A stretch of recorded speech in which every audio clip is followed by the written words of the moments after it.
কারণ আল্লাহর কাছে পছন্দের সবচেয়ে পছন্দের মানুষ হলো নবীগণ। নবীরা আল্লাহ পাকের কাছে সবচেয়ে দামি। জমানায় নবুয়তের কাছাকাছি যে মানুষগুলা গেছে তারা আল্লাহর কাছে দামি। একজন নবীর কত দাম!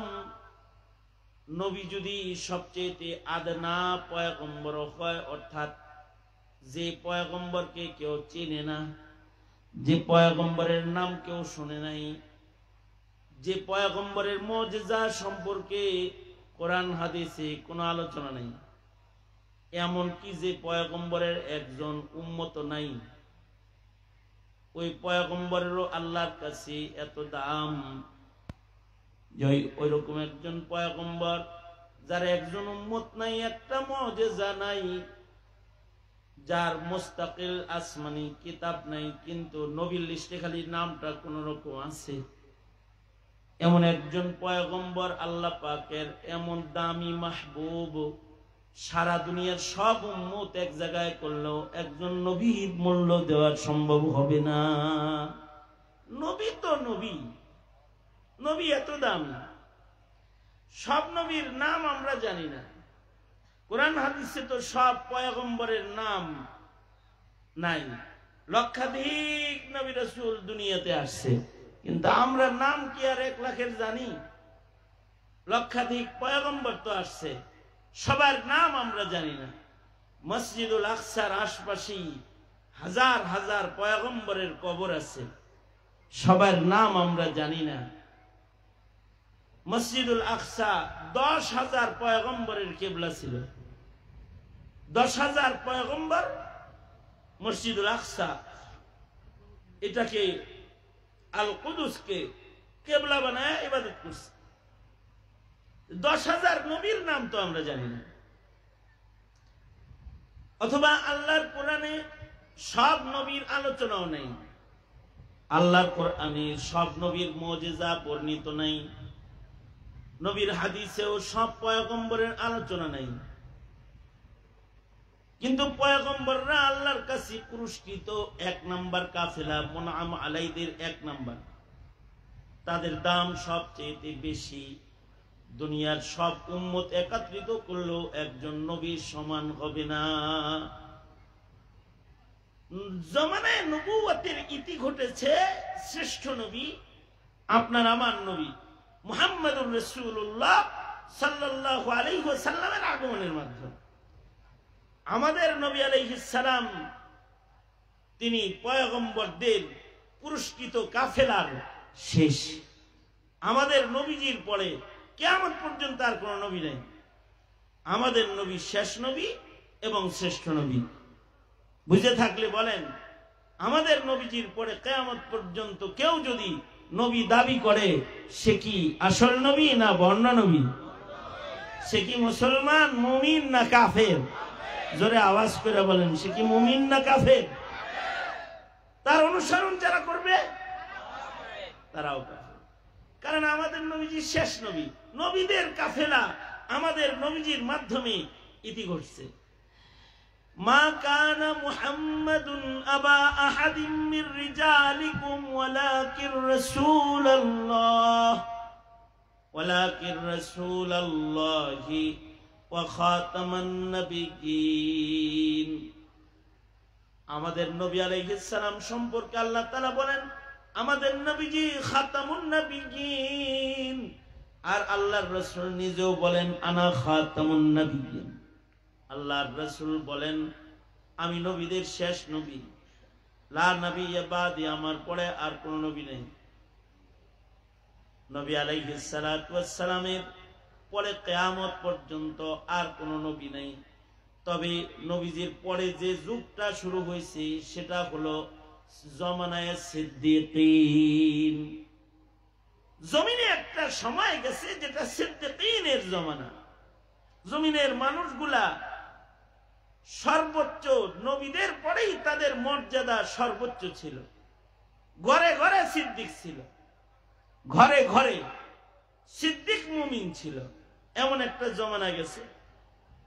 সেই জমানাটা হলো খায়রুল কুরুন, যেটা সাহাবায়ে কেরামের যুগ, যেটা এই যুগটা সর্বশ্রেষ্ঠ যুগ। এই যুগের মানুষগুলো আল্লাহর কাছে খুব দামি। এরা নবীদের যুগের কাছাকাছি যুগের মানুষ। নবীদের পরপরই তাদের আগমন দুনিয়াতে। সাহাবায়ে কেরাম যারা নবীদেরকে দেখছে, নবী দেখছে, তাদের বলে সাহাবী। পূর্বের যুগের উম্মতরা সবাই নবী দেখছে। আমাদের নবীর উম্মতের ভেতরে সাহাবায়ে কেরাম যারা, তারা নবীজিকে দেখছে। নবীদের পরেই এই সাহাবায়ে কেরামের দাম। একজন সাহাবীর আবার কিরকম দাম? নবীর ভেতরে যেমন শ্রেষ্ঠ নবী এবং ছোট পয়গম্বর আছে যার নাম জানি না, সাহাবীদের ভেতরেও শ্রেষ্ঠ সাহাবী এবং আদনা সাহাবীও আছে যাদের নাম আমরা জানি না। নবীর সংখ্যা যেমন ১.৫ লাখ, সাহাবীর সংখ্যাও ১.৫ লাখ। আল্লাহু আকবার বলেন। নবীর সংখ্যাও ১.৫ লাখ, সাহাবীর সংখ্যাও ১.৫ লাখ। ১.৫ লাখ সাহাবীর নাম, সবার নাম আমরা জানি না, কিন্তু নবীজির এই ১.৫ লাখ সাহাবী সবাই আল্লাহর কাছে দামি মুমিন। তাদের মূল্য আল্লাহর কাছে অনেক বেশি। এ কারণে আল্লাহ তাআলা কিয়ামত পর্যন্ত যত কালেমাওয়ালা ঈমানদার আসবে তাদের সবাইকে সাহাবায়ে কেরামের মতন ঈমান আনতে, ঈমানের রং ধারণ করতে আল্লাহ তাআলা আদেশ করছে যে তোমরা সাহাবীদের মতো ঈমানদার হও। সাহাবায়ে কেরামের মতো ঈমানদার হওয়ার জন্য আল্লাহ তাআলা আদেশ করছেন।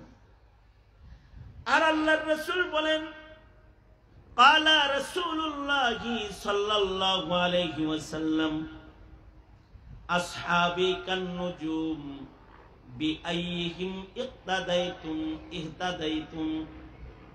আল্লাহর রাসূল বলেন, আমার সাহাবায়ে কেরাম সবাই হলো তারকার মতো ঈমানদার।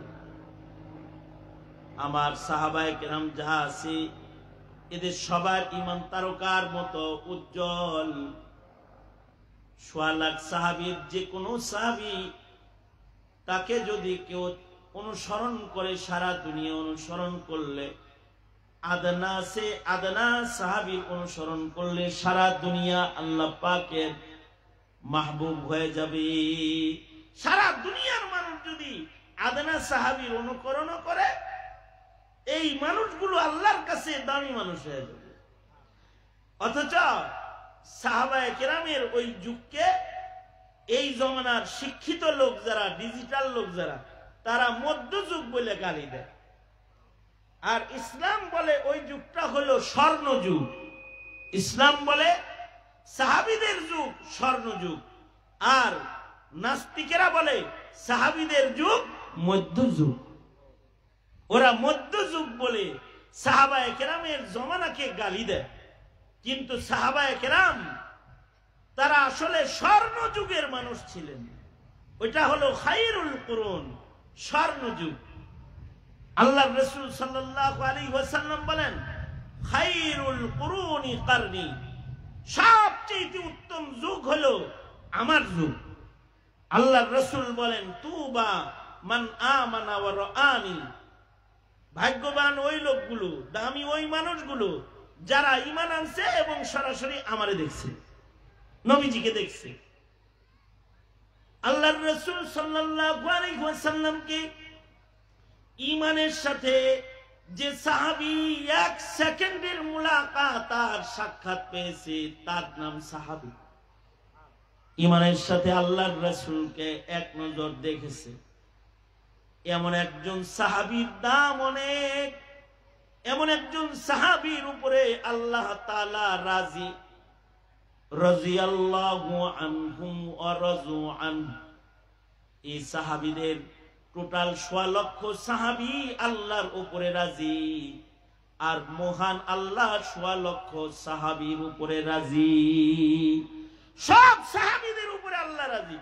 লাহুম দারাজাতুন ইনদা রাব্বিহিম ওয়া মাগফিরাহ, তাদেরকে আল্লাহ তাআলা মর্যাদাও দান করেছেন, তাদেরকে আল্লাহ তাআলা গুনাহ যদি দুনিয়াতে তাদের হয়েও গেছে, তাদের ঈমানের সৌন্দর্যের কারণে আল্লাহ তাদের গুনাহকে মাফ করে দিয়েছেন। সুবহানাল্লাহ।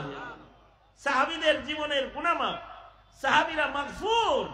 তাদের জীবনে কিছু গুনাহ হলেও তাদের ঈমানের সৌন্দর্যের কারণে আল্লাহ তাদের গুনাহকে ক্ষমা করে দিয়েছেন।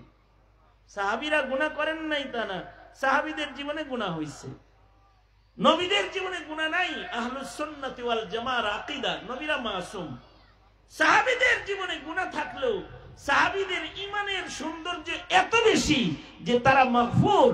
ছোটখাটো যে সকল গুনাহগুলো তাদের হয়েছে এগুলোকে মহান আল্লাহ মাফ করে দিয়েছেন, ক্ষমা করে দিয়েছেন। সাহাবায়ে কেরামের গুনাহকে আল্লাহ তাআলা মাফ করে দিয়েছেন, কারণ তাদের জীবনে ইবাদত বেশি, গুনাহ কম। তাদের জীবনে এই কথা বলেন না কেন? তাদের জীবনে ইবাদত বেশি, গুনাহ কম। তাদের জীবনে আখলাক বেশি, আখলাকের সৌন্দর্য বেশি। তাদের জীবনে দাগ নাই, দাগ কম। আর আমাদের জীবনে গুণ কম, ইবাদত কম। আমাদের জীবনে গুনাহের সংখ্যা বেশি, তাদের জীবনে ইবাদতের সংখ্যা বেশি। তাদের ইবাদতের সংখ্যা কেমন? তাদের ইবাদতের গোনার মতো যোগ্যতা আমাদের না। নবী বলে আমার সাহাবীর ইবাদত নেকি গুনার যোগ্যতা ফেরেশতারও না। তাদের জীবনে নেকি এত বেশি আর আমাদের জীবনে গুনাহ এত বেশি যে ফেরেশতার যোগ্যতা নেই আমার গুনাহগুলো গুনবো। হযরত আয়েশা সিদ্দিকা একদিন বলতেছেন, ওগো আল্লাহর নবী, আকাশের তারা যেমন গুনাহ যায় না, আপনার সাহাবীদের ভেতরে এমন কেউ কি আছে নাকি যার জিন্দেগীর নেকি গুণে শেষ করা সম্ভব না? আল্লাহর রাসূল বলেন আছে। উম্মুল মুমিনিন মনে মনে ভাবতেছেন আমার আব্বার নাম বলবে, কারণ আবু বকর হলো সবসময় নেকির কামে আগে। আবু বকরের নেকির কামে সব সময় আবু বকর আগে, এ কারণে উম্মতের ভেতরে আবু বকর আগে। আল্লাহর রাসূল একদিন বললেন, কে আছো তোমাদের মধ্যে আজকে রোজা রাখছো? আবু বকর বলে আমি। আল্লাহর রাসূল বললেন, কে আছো আজকে একটা জানাজা পড়ছো? নবী জানতেন মহল্লায় একজন মুসলমান মারা গেছে। সবার আগে হাত তুললেন আবু বকর। আবু বকর বলে আমি। নবীজি বললেন, কে আছো আজকে ইয়াদাতুল মারিজ করেছো, অসুস্থ রোগীর ইয়াদাত করেছো। একটা রোগী দেখতে গেছিলা, অনেক বড় ইবাদত, ৭০,০০০ রহমতের ফেরেশতা ইয়াদাত করনেওয়ালার জন্য রহমতের দোয়া করে। আল্লাহর রাসূল বললেন, তোমাদের মধ্যে কেউ কি আছো যে ইয়াদাতুল মারিজ করে? আবু বকর কয় আমি। আল্লাহর রাসূল বললেন, কেউ কি আছো আজকে সাদকা করছো? আবু বকর বলে আমি আছি, সাদকা করছি। অর্থাৎ আল্লাহর নবী যা মুখ দিয়া উচ্চারণ করে এই কামটা আজকে কে করছো? আবু বকর কয় আমি করছি। তার মানে আবু বকরের নেকি এত বেশি যে হযরত আয়েশা সিদ্দিকার ইয়াকিন আল্লাহর রাসূল আমার আব্বার নাম বলবে। তো জিগাইলেন, যার নেকি গুনাহ যাবে না তিনি কে? তো আল্লাহর রাসূল বললেন উমর। আল্লাহর রাসূল বললেন উমর, উমরের নেকি গুনাহ যাবে না। হযরত আয়েশা সিদ্দিকার মন খারাপ হয়েছে। উনি বলে আব্বা, আমার আব্বা। তোমার আব্বার নেকি গুনাহ লাগে নাকি? কিছু মানুষ আছে তাদের নেকি অল্প কিন্তু ওজন বেশি। তোমার আব্বা এই গ্রুপে পড়ে গেছে। উমরের গোটা জিন্দেগীর নেকি দিয়েও তোমার বাবার হিজরতের রাতগুলোর মূল্য দেওয়া সম্ভব হবে না। উমরের নেকি গুনাহ যাবে না, কিন্তু আবু বকরের কয়েক রাতের কাছে, আবু বকরের কয়েক রাতের কাছে ৩ রাত, এই ৩টা রাতের কাছে উমরের গোটা জিন্দেগী ম্লান। এ কারণে হযরত উমর বারবার আবু বকরকে বলতেন, আবু বকর আপনার হিজরতের রাত ৩টা আমারে দেন আর আমার জিন্দেগীর সব নেকিগুলো আপনি নেন। এটা বলতেন। মানুষ ভালো তো নেকির ওজনও ভালো। একদিকে নেকির সংখ্যা ভালো, আর একদিকে নেকির ওজন ভালো, নেকির ওজন ভালো, নেকির ওজনও ভালো, নেকির সংখ্যাও ভালো। এত সংখ্যায় নেক ওনারা করছেন যে ওনাদের নেকির কারণে সাহাবী হওয়ার পরেও ওনারা আসলে নবী হওয়ার উপযুক্ত। যেমন নবীর সোহবতে সাহাবী নবী হওয়ার উপযুক্ত হয়ে যায় নেকির কারণে। যেমন হযরত ইমরান আলাইহিস সালাতু ওয়াস সালাম, হযরত ইমরান আলাইহিস সালামের সাহাবীদের ভেতরে হযরত জাকারিয়া কিন্তু হযরত ইমরান আলাইহিস সালামের সাহাবী। হযরত ইমরানের ইন্তেকালের পরে আল্লাহ তাআলা ওনার সাহাবীদের ভেতরে হযরত জাকারিয়াকে নবুয়ত দান করলেন। আল্লাহর রাসূল বলেন, আমার সাহাবীর ভিতরেও যদি আমার মৃত্যুর পরে কাউরে নবুয়তি দেওয়ার লাইন খোলা থাকতো, তাহলে আমার সাহাবীর ভেতরে ওই রকম জাকারিয়া আলাইহিস সালাম মার্কা একটা উম্মতের নাম হলো, সাহাবীর নাম হলো উমর। লাউ কানা বাদি নবিয়্যুন লাকানা উমর, আমার পরে কেউ নবী হইলে উমর নবী হয়ে যেত। এখন প্রশ্ন আসে, আবু বকরের নেকির ওজন বেশি, তো উমরের কথা রাসূল বলে কেন যে আমার পরে কেউ নবী হইলে উমর হইতো? তো উলামায়ে কেরাম বলেন, আরে আবু বকর উমর তো নবীর ওফাতের পরে কেউ নবী হইলে উমর হইতো, আর আবু বকর হলো নবীজির সাথে নিসবতে ইত্তেহাদি। নবীজির জমানায় যদি এক নবীর জমানায় যে আরেক নবীরে নবুয়ত দেয়, যেমন মুসা আলাইহিস সালাম নবী, হারুন আলাইহিস সালাম নবী, এরকম দাউদ আলাইহিস সালাম নবী, সুলাইমান আলাইহিস সালাম নবী। যদি আমাদের নবীর উপস্থিতিতে কাউকে নবুয়ত দেওয়া হতো, তাহলে আবু বকরকে নবুয়ত দেওয়া হতো। কারণ নবীর পরে আর নবী নাই, এই কারণে আবু বকরকে নবুয়ত, উমরকে নবুয়ত আল্লাহ তাআলা দেন নাই। কারণ আমাদের নবী শেষ নবী। আমাদের নবী কি? জোরে বলেন, আরো জোরে আওয়াজ করে বলেন, আমাদের নবী শেষ নবী। আমাদের নবীর পরে আর নবী নেই। কিন্তু নবীজির উপস্থিতি যদি কাউকে নবুয়ত দেওয়া হতো, তো আবু বকরের দেওয়া হতো। কারণ আবু বকরের ভিতরে নিসবতে ইত্তেহাদি, আল্লাহর রাসূলের রঙের সাথে আবু বকরের রং হুবহু মিল। কত বড় মাকাম হযরত আবু বকরের যে আল্লাহর রাসূল বলেন, ক্বালা রাসূলুল্লাহি সাল্লাল্লাহু আলাইহি ওয়াসাল্লাম, লাউ কুনতু মুত্তাখিযান খলিলান বা'দা রাব্বি লাত্তাখাযতু আবা বকরিন খলিলা। আল্লাহর রাসূল বলেন, আমি যদি আল্লাহ ছাড়া অন্য আর কাউকে বন্ধু বানাইতাম মানুষের ভিতরে, আমি যদি কাউকে বন্ধু বানাইতাম, হাবিবুল্লাহ আল্লাহ তাআলার বন্ধু, রব্বুল আলামিনের বন্ধু, রহমাতুল লিল আলামিন, আল্লাহর রাসূল রহমাতুল লিল আলামিন বলে, আমি যদি আল্লাহর পরে আর কাউকে বন্ধু হিসেবে মানুষের ভেতরে কাউকে চয়ন করতাম, গ্রহণ করতাম, লাউ কুনতু মুত্তাখিযান খলিলান বা'দা রাব্বি লাত্তাখাযতু আবা বকরিন খলিলা। আমি কাউকে বন্ধু বানাইলে আল্লাহ ছাড়া আবু বকররে আমি বন্ধু বানায় ফেলতাম। কত বড় মাকাম! এ কারণেই আবু বকর আবার বলে, আল্লাহর নবী, আপনার উম্মতের ভেতরে কেউ কি আছে যারে আটো জান্নাত ডাকবে? রাসূল বলেন, আছে। হযরত আবু বকর বলে, কে সে, তার নাম কি?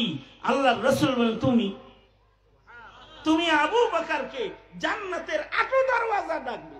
السابقون الأولون من المهاجرين والأنصار, মুহাজির এবং আনসারের ভেতরে ওই সাবেকিন সাহাবী যারা আগে আগে কালেমা পড়ে মুসলমান হয়েছিল, এদের মূল্য সাহাবীদের জামাতের ভেতরে সবচেয়ে বেশি। তবে জমানায়ে নবুয়তের একেবারে কাছাকাছি এক সেকেন্ডের সোহবত যে সাহাবী পাইছে, এই সাহাবীর মূল্য শ্রেষ্ঠ তাবেঈর চাইতে বেশি। পৃথিবীতে এমন কিছু আবেদ তাবেঈ গেছে যাদের যোগ্যতার অভাব নাই, যেমন ইমামুনা, ইমামুদ দুনিয়া, ইমামে আজম আবু হানিফা রাহমাতুল্লাহি আলাইহি। জাহেল যারা, তারা ইমামে আজম আবু হানিফাকে গালি দেয়, কিন্তু ইমামে আজম আবু হানিফা তিনি হলো দামি ইমাম, ইমামদের ভিতরে দামি ইমাম। তিনি রাআ আনাসান, তিনি সাহাবী দেখছেন। ইমামে আজম আবু হানিফা তোমাকে বাড়ির পাশের কোন সলিমুদ্দিন কলিমুদ্দিন না। ইমামে আজম আবু হানিফা হইলেন নবীর সাহাবী দেখনেওয়ালা খুশনসিব যে সকল মানুষ তাদের ভেতরে একজন। ইমামে আজম আবু হানিফা রাআ আনাসান, তিনি হযরত আনাসকে দেখেছেন। তার মানে ইমামে আজম আবু হানিফা তাবেঈ, সাহাবীর পরেই সবচেয়ে বেশি মূল্যবান মানুষ জমিনের উপরে তাবেঈ। সাহাবী দেখার কারণে ওনাদের ইবাদতের যোগ্যতা বেশি, আমলের যোগ্যতা বেশি, ইলমি যোগ্যতাও বেশি। সাহাবী দেখছে তো ইমানের পাওয়ার এত যে 2 রাকাত নামাজে টোটাল কোরআন শরীফ খতম করছে। সুবহানাল্লাহ। আগামীকালকে বললেন, এর আরো জোরে করে আওয়াজ করে বলেন, কয় রাকাত নামাজে? 40 বছর রাত্রে ঘুমান নাই, সারা রাতে ইবাদত করছেন। কত বছর? 40 বছর। যেমন বিশিষ্ট তাবেঈ সাঈদ ইবনে মুসাইয়িব, তিনি সুদীর্ঘ 40 বছর তিনি আজান দেওয়ার আগে মসজিদে ঢুকছেন। 40 বছর আজানের আগে মসজিদের ভিতরে ঢুকছেন সাঈদ ইবনে মুসাইয়িব। এরা মানুষ ছিল, কিন্তু আপনার আমার মতো এত কম দামি মানুষ ছিল না। তাদের গায়ে আপনার আমার মতো সুন্দর জামা কাপড়, সুন্দর ঘড়ি, সুন্দর আয়োজন, চলাফেরার বাড়ি গাড়ি তাদের ছিল না, কিন্তু তারা আল্লাহর কাছে বড় দামি ছিল। হাত্তা কুনতু সামাহু আল্লাযী ইয়াসমাউ বিহি, তাদের কানের পাওয়ার বেশি ছিল, তাদের চোখের পাওয়ার বেশি ছিল। এই সাহাবীদের চোখের পাওয়ার বেশি। যেমন হযরত উমরের কারামত, হাদিস যদি মানে তাহলে উমরের এই কারামত মানতে হয়। হযরত উমর তিনি মসজিদে নববীর মিম্বরে দাঁড়ায় দাঁড়ায় সারিয়ারে ডাকতেছেন। সারিয়া যুদ্ধ করতেছেন, যুদ্ধের ময়দানে উনি মিম্বরে বয়া বয়া সারিয়াকে দেখতেছেন। যদি কেউ ইন্টারনেটের সাথে সম্পর্ক হওয়ার কারণে ঘরে বসে লাইভ দেখতে পারে, তাহলে আল্লাহর সাথে সম্পর্ক হওয়ার কারণেও অনেক কিছু দেখতে পারে। যেমন নবীজির সাথে আল্লাহর সাথে সম্পর্ক, এ কারণে নবী মদিনায় বসে বসে জান্নাত জাহান্নামের লাইভ দেখেছেন। নবীজি মদিনায় বসে বসে যুদ্ধের ময়দানের লাইভ দেখেছেন। নবী মদিনায় বসা সাহাবীরা যুদ্ধ করতেছে, আর আল্লাহ তাআলা নবীজিকে যুদ্ধের চিত্র মদিনায় বসা বসা দেখাইতেছে। কেন? সম্পর্ক বেশি। সাহাবী সেম, সাহাবীর লগে আল্লাহর সাথে সম্পর্ক বেশি, তো মসজিদের মিম্বরে দাঁড়ায় দাঁড়ায় যুদ্ধের লাইভ দেখতেছে আর ডাকতেছে, ইয়া সারিয়া, এই সারিয়া পাহাড়ে তাকাও। যুদ্ধ শেষ করে আসছে আর কয়, সারিয়া তোমারে ওমর ডাকছিল, শুনছিলা? হযরত সারিয়া বলে, ডাক না দিলে শহীদ ছিলাম, ডাক দেওয়াতে গাজী হইয়া বাইতাইছি। যদি খালি ডাক না দিত, তার মানে চোখের দাম কেমন যে মদিনায় দাঁড়িয়ে দেখে, কানের পাওয়ার কেমন যুদ্ধের ময়দানে দাঁড়িয়ে উমরের ডাক শুনে। তিরমিজি শরীফে আছে সাঈদ ইবনে মুসাইয়িব, তিনি মদিনাতুল মুনাওয়ারাতে একবার দুশমনরা আক্রমণ করেছে। 3 দিন পর্যন্ত মদিনায় আজান হয় নাই মসজিদে নববীতে। এই 3 দিন সাঈদ ইবনে মুসাইয়িব, ইয়াজিদি বাহিনী ক্ষমতার জন্য মদিনায় আক্রমণ করছিল, 3 দিন আজান হয় নাই মসজিদে নববীতে। সাঈদ ইবনে মুসাইয়িব যেহেতু বাইতুল্লাহর আশেক, কাবার আশেক মানুষ, মসজিদ প্রেমিক মানুষ, উনি মসজিদের ভিতরেই আছে, পাগলের ভাব ধরে হয়ে থাকে। তো লোকেরা মনে করে হে নরমাল, হেরে বাইর করার দরকার নেই। তো উনি বলে, আমি নামাজ রক্ত হইলে মসজিদে নববীর নামাজটাকে আমি জারি রাখি, নামাজ রক্ত হইলেই আমি নামাজ পড়ি, কিন্তু আজানের তো সুযোগ নাই, 3 দিন আজান বন্ধ হয়ে রয়েছে। সাঈদ ইবনে মুসাইয়িব বলে, নামাজের ওয়াক্ত কাছে আসলে মসজিদে আজান নাই ঠিক, কিন্তু আমি মসজিদে বসে শুনতাম মসজিদের মিনারায় আজান নাই, কিন্তু মসজিদ ওয়ালা নবী আলাইহিস সালাতু ওয়াস সালাম করেন তো মসজিদুন নবী, নবীর মসজিদ, মসজিদের নববী।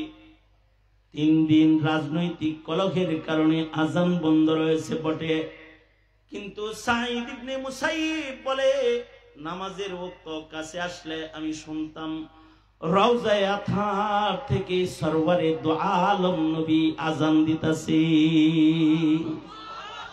তার মানে কি রওজায় বসে বসে আল্লাহর রাসূল আজান দিতেছে।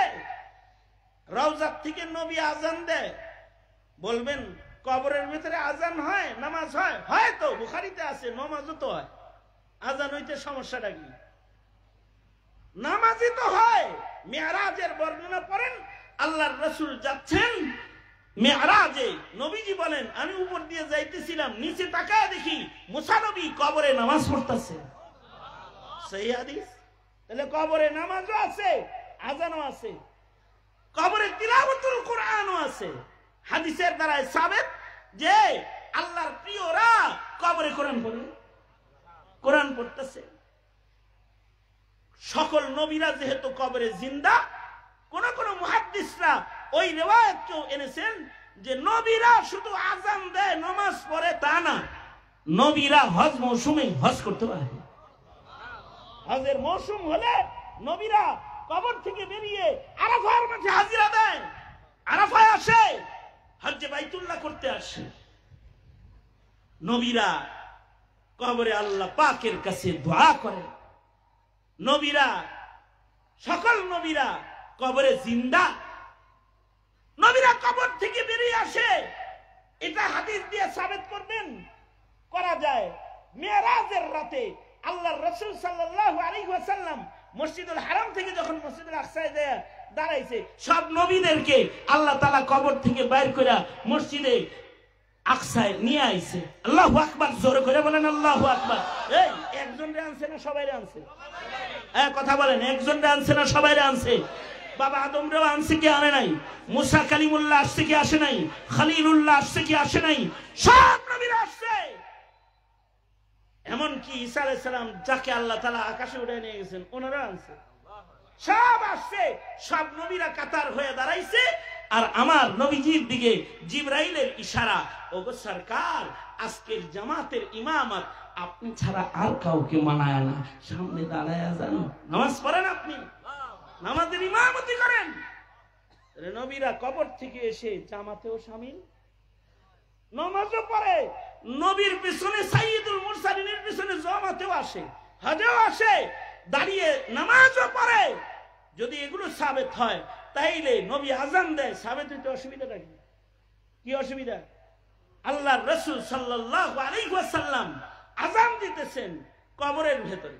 সাঈদ ইবনে মুসাইয়িব বলে মসজিদের মিনারে আজান বন্ধ, কিন্তু আমি কান পেতে শুনি নতুন নতুন নামাজের ওয়াক্ত আসলে আল্লাহর রাসূল কবর থেকে আজান দেয়। নবী আজান দেয় আর আমি নামাজ পড়ি। এইভাবে 3 দিন পর্যন্ত একা একা মসজিদের হক আদায় করেছেন। কথা হলো হাত্তা কুনতু সামাহু আল্লাযী ইয়াসমাউ বিহি, মানুষ তার নেকির কারণে তার কানের পাওয়ার এত বেশি যে কবর থেকে রাসূল আজান দেয় আর সাঈদ ইবনে মুসাইয়িব মসজিদে বসে বসে নবীর আজান শুনতে পায়। পাবি না কেন? হযরত আবু হুরায়রার মাইয়া বিয়া করছেন, তুমি খ্রিস্টানের মাইয়া বিয়া করাইছো, তুমি খ্রিস্টানের মাইয়া বিয়া করাইছো। আর সাঈদ ইবনে মুসাইয়িব বিবাহ করেছে কার মেয়ে? হযরত আবু হুরায়রার মেয়ে বিয়ে করছে। মুকাসসিরিন সাহাবা যারা হাদিস বেশি বর্ণনা করছে তাদের ভিতরে একজন হযরত আবু হুরায়রা, আর হযরত আবু হুরায়রার মেয়ের জামাই হলো সাঈদ ইবনে মুসাইয়িব। জমানা যত ওই দিকে যাব তত ভালো মানুষ পাবো, এত দূর যেতে হবে না। এই জমানার মুসলমান আর 40 বছর আগের মুসলমান, 40 বছর নয়, 40 বছর লাগবে না। এই জমানার মুসলমান আর 13 সালের মুসলমান, এই জমানার মুসলমান আর 21 সালের মুসলমানের ভেতরেও তফাৎ আর ব্যবধান আছে। যারা আহমদ শফিকে দেখেছে তারা, আর যারা নায়ক নায়িকা দেখে তারা এক সময় না। কি কথা বলে না কেন? যারা আওয়াজ করে, যারা হাফিজি হুজুররে দেখেছে, পীরজি হুজুররে যারা দেখছে, এই ইমানদার আর তুমি ইমানদার এক না। তুমি তো 2 রাকাত নামাজ নামাজ পড়তে যায় পকেটে হাত দাও 3 বার মোবাইল বন্ধ করার লেগে। আর তারা সারা রাত নামাজ পড়েছে, 2 রাকাত নামাজে হাফিজজি 15 পারা কোরআন শরীফের তিলাওয়াত করছে, নড়ে চড়ে নাই। এমনি দাঁড়াইতে পারে না, নামাজ রক্ত হলে দাঁড়ায় গেছে। এ কারণে যত পিছনের দিকে যাব তত ভালো মানুষ পাবো। জমানা যত সামনে যাইতেছে, প্রযুক্তির আমদানি বেশি হইতেছে, আসবাবে দুনিয়া বাড়তেছে, আর মানুষের আসবাবের সাথে সম্পর্ক হওয়ার কারণে ঈমান নষ্ট হয়ে যেতেছে। মুসলমানের ঘরে জন্মায়া বহুত্ববাদ পূজারী হয়ে যেতেছে, একাত্মবাদ অস্বীকারী হয়ে যেতেছে, বহুত্ববাদ, ধর্ম নিরপেক্ষবাদ, হিন্দুত্ববাদ আর ইহুদি নাসারা মতবাদে বিশ্বাসী হয়ে যেতেছে। এই যে বাংলাদেশের কত কুকর্ম করার জন্য চক্রান্ত হইতেছে, এই সকল কুকর্মগুলা হইতেছে কিন্তু মুসলমান নীরব। তারা মনে করতেছে আরে নিজে বাঁচলে বাপের নাম। ফিলিস্তিনে অথবা হিন্দুস্তানে এত কিছু হইতেছে, মুসলমানের নাড়াচাড়া, আমি বাঁচলে সে পাবেন না, আমি বাচ্চা লই পরে না আব্বার নাম লমু। সুতরাং আমি আপনাদেরকে অনুরোধ জানাবো, আগামী 3রা মে এই সকল অন্যায়ের প্রতিবাদে, বিশ্বব্যাপী মুসলমানদের উপরে নির্যাতনের প্রতিবাদে, আর বাংলাদেশের রাজনীতির চেয়ারে, ক্ষমতার চেয়ারে বসে মুসলমান ও ইসলাম নিয়ে চক্রান্তকারী দুষ্ট শাসকদের মোকাবেলায় এক মহাগণ সমাবেশ ডাক দিয়েছে হেফাজতে ইসলাম বাংলাদেশ। আগামী 3 তারিখ দলমত নির্বিশেষে ঈমান বাঁচাতে, জাতি বাঁচাতে, নিজের প্রজন্মকে বাঁচাতে, এই মিশন সফল করার জন্য আপনারা সর্বাত্মক তৈয়ারি নিতে রাজি আছেন তো ইনশাআল্লাহ? আল্লাহ তাআলা সবাইকে কবুল আর মঞ্জুর করুক, আমিন।